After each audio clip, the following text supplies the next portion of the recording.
Good morning class.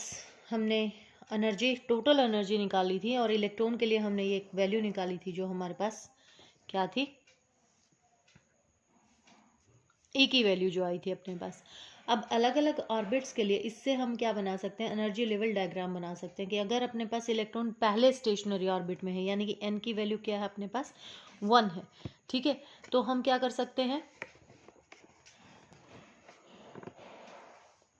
यहाँ पर 1 put कर देंगे तो ई की वैल्यू क्या आ जाएगी अपने पास 13 माइनस 13.6 डिवाइडेड बाय 1 स्क्वायर। तो 1 तो कुछ होगा नहीं, तो यानी कि फर्स्ट ऑर्बिट से अगर हम इलेक्ट्रॉन निकालना चाहते हैं हम, तो हमें एटलीस्ट ये एनर्जी उसको क्या करनी पड़ेगी, प्रोवाइड करनी पड़ेगी।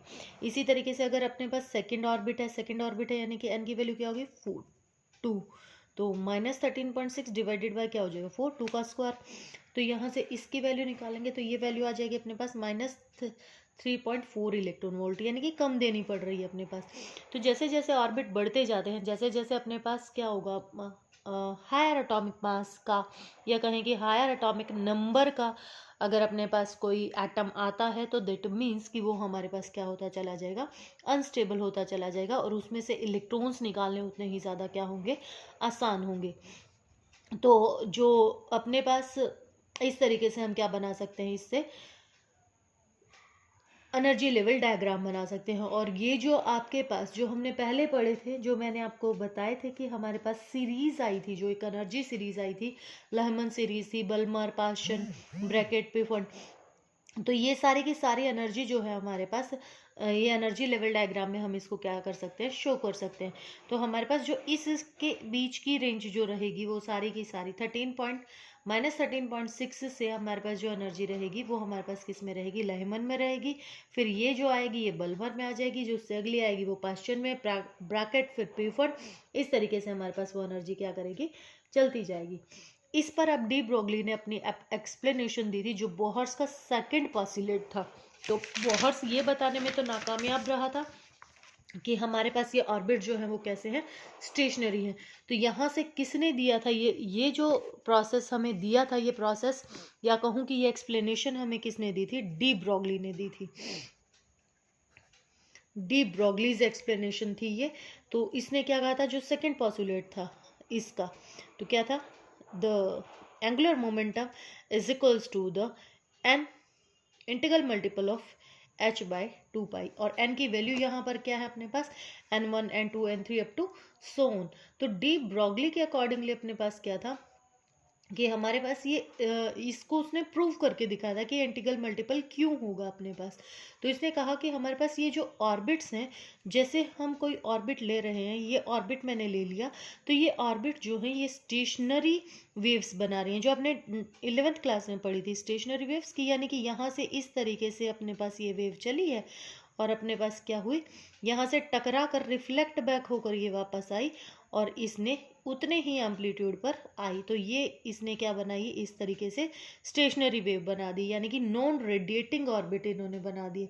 अब मान लिया, इसको प्रूव करने के लिए मैथमेटिकली उन्होंने कहा, क्या कहा कि हमने मान लिया कि हमारे पास कोई nth ऑर्बिट में ये दौड़ रहा है, चल रहा है, और उसका हमने रेडियस मान लिया कितना, Rn से हमने इसको डिनोट कर दिया, ठीक है। तो अपने पास the circumference of that orbit क्या हो जाएगा 2πr, ठीक है। और कितनी वेव बनी यहाँ पर, ये जो नंबर ऑफ वेव बनी वो मान लिया n है, और एक की वेवलेंथ मान ली कितनी है, लैम्डा है। तो ये अकॉर्डिंग टू डी ब्रोगली, जो डी ब्रोगली ने अपनी हाइपोथेसिस दी थी उसके अकॉर्डिंगली इसने क्या कहा था कि lambda is equal to h/mv, यानी कि h/p मोमेंटम के लिए इसने कहा था। अब अपने पास यहाँ से अगर मैं लैम्डा की वैल्यू निकालूं या मैं वैल्यूज पुट करूं, यहाँ पर लैम्डा की वैल्यू पुट कर दूं, तो अपने पास क्या वैल्यू आ गई, 2πrn equals to n into h divided by mv। ये वैल्यू आ गई अपने पास। mv को मैं इधर ले आऊँ, 2π को इधर ले आऊँ, तो mv Rn equals to NH/2π। और ये क्या बन गया अपने पास, मोमेंटम इनटू परपेंडिकुलर डिस्टेंस। तो ये क्या बन गया अपने पास, एंगुलर मोमेंटम। तो angular momentum of electrons revolving in the nth orbit must be the integral multiple of h/2 two pi. तो ये क्वांटम कंडीशंस थी जो कि रिप्रेजेंट करी थी किसने, बोहर्स ने अपने जो प्रोसेस करी थी उसने बताई थी, प्रपोज करी थी किसमें, अपने सेकंड पॉस्टुलेट में। तो उसको डी ब्रोगली ने क्या कर दिया था, एक्सप्लेन कर दिया था। ठीक है, तो ये हमारे पास कुछ वैल्यूज थी। इसके बाद दो चीज़ें और पढ़ते हैं आप, एक तो पढ़ते हैं आप एक्साइटेशन, एक्साइटेशन, और एक पढ़ते हैं आप आयनाइजेशन। अब इन दोनों में आपने ये दोनों ही वर्ड केमिस्ट्री में पढ़े होंगे, इनका मतलब क्या होता है। तो एक्साइटेशन तो क्या होता है, अपने पास एक ऐसा प्रोसेस, एक ऐसा प्रोसेस या रेजोनेंस पोटेंशियल भी बोलते हैं इसको, एक्साइटेशन पोटेंशियल भी कहते हैं, कि जब अपने पास क्या होता है कि हमारे पास एक ऐसा प्रोसेस जिसमें कि इलेक्ट्रॉन्स जो हैं वो क्या कर रहे हैं, एब्जॉर्व कर रहे हैं एनर्जी को by an electron taken the electron from the inner orbit to some outer orbit of the higher energy. तो इसको हम क्या बोलते हैं, एक्साइटेशन बोलते हैं, कि इनर ऑर्बिट से आउटर ऑर्बिट में वो जंप कर रहा है। तो द मिनिमम एक्सेलरेशन या potential which provide to electron sufficient energy to jump from inner to outer orbit, तो वो हमारे पास वो पोटेंशियल हमारे पास क्या कहलाएगी, रेजोनेंस पोटेंशियल या एक्साइटेशन पोटेंशियल कहलाएगी। अब जैसे मान लो फर्स्ट ऑर्बिट के लिए हमने लिखी थी कि हमारे पास कितनी एनर्जी होनी चाहिए, इतनी एनर्जी होनी चाहिए। सेकंड के लिए हमने निकाली थी कितनी थी, -3.4। तो इनको घटा दें तो यानी कि इसको इसमें जाने के लिए इतनी एनर्जी चाहिए होगी। तो इस तरीके से हम ये क्या निकाल सकते हैं, वैल्यूज निकाल सकते हैं। आयनाइजेशन अपने पास क्या है, आयनाइजेशन का मतलब होता है, ionization is the phenomena of removal of electron from an atom, कि एटम से बिल्कुल ही उसको क्या कर दिया गया है, अलग कर दिया गया है। तो वो minimum acceleration potential which would provide an electron energy sufficient just to remove it from the atom is called ionization potential। जैसे आपके क्या आता है, पॉजिटिव या नेगेटिव चार्जेस जैसे आते हैं आपके पास, तो वो किसकी वजह से आते हैं, आपके आयनाइजेशन की वजह से आते हैं। तो वो हमारे पास क्या कहलाता है, आयनाइजेशन प्रोसेस कहलाता है। जब हमारे पास बिल्कुल ही वो क्या करेंगे, अपने पास बाहर चले जाएंगे, यानी कि उसका उस एटम से वो एनर्जी पाने के बाद उसका उस एटम से कोई भी लेना देना नहीं रहेगा। ठीक है, इसके बाद आपके पास एक्सरे स्पेक्ट्रा दिया हुआ है, कॉन्टिन्यूस एंड कैरेक्टरिस्टिक्स, तो ये आपके सिलेबस में नहीं है। तो आई थिंक शायद में भी आप ये स्पेक्ट्रा केमिस्ट्री में पढ़ते होंगे, फिजिक्स में ये कटा हुआ है। और ये चैप्टर आपका, एटम का चैप्टर आपका यहाँ कंप्लीट हो जाता है। इसके बाद न्यूक्लियाई का चैप्टर जो है उसमें भी तकरीबन जो आपके टॉपिक थे, जितने टॉपिक थे आपके वो काट दिए गए हैं। तो इसमें भी बहुत थोड़ा थोड़ा सा ही है आपका, तो ये भी मैं अभी शुरू करवा देती हूँ। तो बेसिक चीज़ें हैं शुरुआत में, तो न्यूक्लियाई आपने पढ़ा ही हुआ है कि एटॉमिक मास क्या होता है अपने पास, वन एटॉमिक मास यूनिट या AMU जिसको हम कहते हैं, वो क्या होती है, is defined as the 1/12 of the mass of the atom of the carbon isotope 6C12 का जो अपने पास आइसोटोप होता है। एवोगैड्रो नंबर के बारे में पढ़ा हुआ है आपने, तो 1 AMU की जो वैल्यू है आपके पास, अगर उसको मैं किलोग्राम में कन्वर्ट करूं तो वो किसके बराबर होती है, 1.66 इंटू 10⁻⁻27 kg के बराबर होती है। तो ये सारी चीज़ें आपने केमिस्ट्री में भी पढ़ी होंगी, और आई थिंक 11th क्लास में ही आ जाती हैं ये सारी चीज़ें, बेसिक चीज़ें हैं ये। तो उसके बाद अपने पास 1 इलेक्ट्रॉन वोल्ट जो है ये भी पड़ा हुआ है। 1 मेगा इलेक्ट्रॉन वोल्ट जो होता है किसके बराबर होता है, 1.602 इंटू 10⁻13 जूल के बराबर होता है। और 1 AMU बराबर होता है 931 मेगा इलेक्ट्रॉन वोल्ट के बराबर। अब सबसे पहले हम यहाँ पर पढ़ने जा रहे हैं वो है अपने पास composition of nucleus. Composition of nucleus क्या था, इसमें सबसे पहले जो अपने पास हाइपोथेसिस आई थी, हाइपोथेसिस का मतलब क्या होता है, जो उन्होंने एक थ्योरी प्रपोज करी थी कि इट मे बी हैपेंड, कि ऐसा हो रहा होगा, और बाद में वो थ्योरीज अगर वो फेल हो जाती है क्योंकि उनको प्रूव करने के लिए उनके पास कोई एविडेंस वगैरह नहीं होते हैं।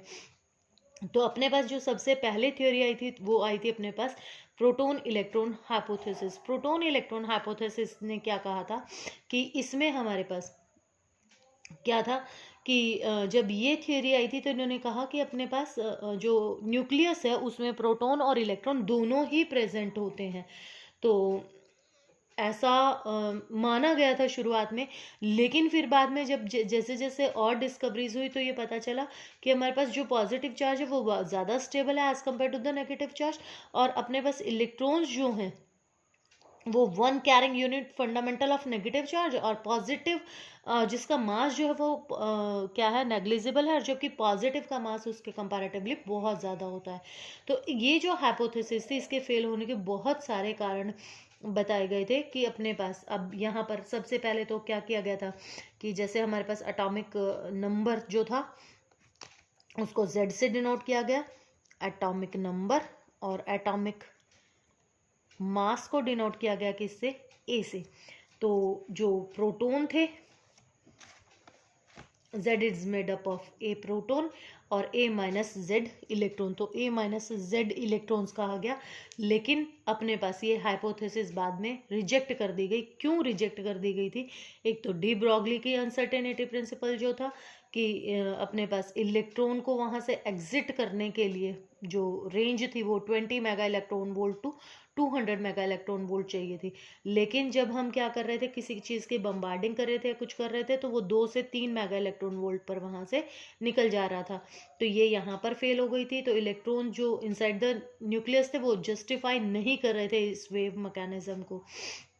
सेकेंड जो था अपने पास कि जो स्पिन, जो आपका न्यूक्लियर स्पिन या एंगुलर मोमेंटम ऑफ न्यूक्लियाई है, उसकी पॉसिबिलिटी ही नहीं थी कि वहाँ पर इलेक्ट्रॉन्स क्या कर पाए, एग्जिस्ट कर पाए। थर्ड जो अपने पास एक्सपेरिमेंटल ऑब्जर्वेशन जो लिया गया इसमें, तो इसमें क्या हुआ, nuclears are much smaller than the magnetic moment of electron, तो इसलिए भी इलेक्ट्रॉन वहाँ पर एग्जिस्ट नहीं कर सकता था। प्रेजेंस ऑफ फ्यू इलेक्ट्रॉन्स अगर माने तो ये भी कॉन्ट्राडिक्शन है कि कुछ बाहर कुछ अंदर, तो ये अपने पास एक डिफिकल्ट विजुअलाइजेशन था, तो इसको क्या कर दिया गया था, रिजेक्ट कर दिया गया था। और इसके बाद चैडविक ने क्या किया था, डिस्कवरी की थी किसकी, न्यूट्रॉन की, कि हमारे पास इलेक्ट्रॉन प्रेजेंट नहीं है, इन प्रोटॉन के साथ जो एक और एलिमेंट प्रेजेंट है, जो एक और पार्टिकल प्रेजेंट है, उसको उसने नाम दिया था क्या, न्यूट्रॉन। और रफली जो इसका मास है वो मास ऑफ प्रोटॉन के बराबर ही है, लेकिन इसके ऊपर कोई भी किसी भी तरीके का चार्ज नहीं होता है। तो उसके बाद जो थ्योरी आई थी, वो थ्योरी आई थी अपने पास प्रोटॉन न्यूट्रॉन हाइपोथेसिस, और यही हाइपोथेसिस लगातार अपने पास चलती जा रही है, जो हम आज भी फॉलो कर रहे हैं। तो हमारे पास क्या कहा गया कि हमारे पास प्रोटॉन और न्यूट्रॉन जो है वो मिलकर न्यूक्लियॉन्स बनाते हैं, न्यूक्लियस के अंदर रहते हैं, और इलेक्ट्रॉन्स जो हैं वो सर्टेन ऑर्बिट में इनके बाहर क्या करते रहते हैं, रिवॉल्व करते रहते हैं।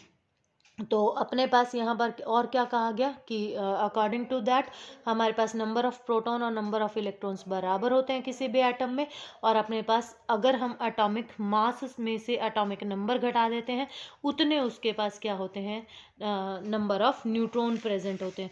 न्यूट्रॉन का मास जो है वो रफली किसके बराबर होगा, प्रोटॉन के बराबर होगा, लेकिन अपने पास उसके ऊपर कोई भी चार्ज नहीं होगा। और यहाँ से न्यूक्लियस का क्या निकाला गया था, साइज निकाला गया था, न्यूक्लियर साइज। इस पर एक छोटा न्यूमेरिकल इस पर आ सकता है। तो जैसा कि हमने एज्यूम किया, तो अब हमारे पास जो एटॉमिक इसमें एक्सपेरिमेंटली क्या कहा गया कि वॉल्यूम जो है वो न्यूक्लियस का is proportional to its mass number. Mass number को किससे डिनोट किया था हमने, ए से, तो ये हमारे पास डायरेक्टली प्रोपोर्शनल है किसके, वॉल्यूम के। तो 4/3 पाई आर क्यूब, रेडियस हमने उसका आर मान लिया, ठीक है। तो अपने पास आर इज, यहाँ से ये कांस्टेंट है, इसको सारे को इधर ले जाओ तो 1/3, और इस कांस्टेंट की जगह पे मैंने क्या लगा दिया, आर नॉट a⁻3। तो ये आर नॉट जो है इसको एम्पेरिकल कांस्टेंट नाम दिया गया, इसको नाम क्या दिया गया, एम्पेरिकल कांस्टेंट, एम्पेरिकल कांस्टेंट, ठीक है। और इसकी वैल्यू जो है it found to be 1.2 into 10⁻⁻15 metre. तो इसके बराबर इसकी क्या मिली थी अपने को, वैल्यू आई थी इसकी। न्यूक्लियर डेंसिटी, डेंसिटी आपको पता ही है, डेंसिटी क्या होती है अपने पास, मास बाय वॉल्यूम। तो वॉल्यूम की वैल्यू रख के, और ये वैल्यू आप क्या कर सकते हो, फाइंड आउट कर सकते हो। आइसोटोप, आइसोबार, आइसोटोन, ये सब कुछ आपने पढ़ा हुआ है। और इसके आगे अपने पास न्यूक्लियर बाइंडिंग एनर्जी और मास एनर्जी इक्विवेलेंस रिलेशन, तो E = mc², ये आप सब लोगों ने पढ़ा हुआ है। और न्यूक्लियर बाइंडिंग एनर्जी जो है वो आपके सिलेबस से कट गई है। तो इसमें फिर इससे आगे के तकरीबन टॉपिक आपके कट गए हैं, सिर्फ न्यूक्लियर फोर्सेस हैं, और इसमें अल्फ़ा बीटा डीके होगा। तो रेडियो एक्टिव सब्सटेंस और ये सारा कुछ कट गया। डीके भी मैं देखती हूँ है कि नहीं है, तो अगर होता है तो ये नेक्स्ट वीडियो में हमारी ये यूनिट भी कंप्लीट हो जाएगी। तो आप लोग यहाँ तक कीजिए, कोई प्रॉब्लम हो तो आप पूछ सकते हैं।